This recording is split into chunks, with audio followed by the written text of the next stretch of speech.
Hello, everyone. My name is Michael Hernandez from Bow River Law. We're an employment firm here in Calgary, Alberta, and today I'm going to be answering the question, what is an employment contract? So an employment contract is a legally binding agreement between an employer and an employee. It outlines the terms and conditions of employment, such as job responsibilities, salary, benefits, and workplace policies. It's crucial in defining the relationship between the employee and the employer. Now, key elements of an employment contract include job description, duration of employment potentially, salary or wages, benefits, confidentiality clauses, and termination conditions.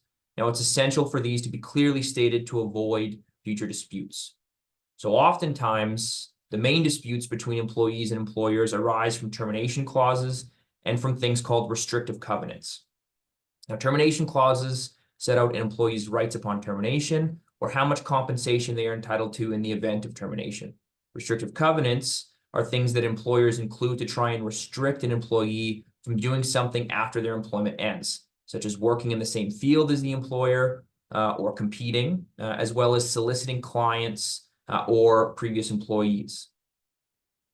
Now, if there are two crucial takeaways from this video, they are firstly, that your employment contract might not reflect what your employer claims. So employers often terminate employees and calculate severance or termination pay based on the contract, but the contract's wording can be legally invalid. Now, this also applies to restrictive covenants. So just because your contract states that your employer has certain rights or that you can't do something doesn't necessarily mean that what it states is legally enforceable. So it's crucial to consult a legal professional to verify whether your employer's actions or the words of the contract are actually lawful. Now, the second point is that many employment relationships are not actually governed by written employment agreements, but rather through verbal agreements.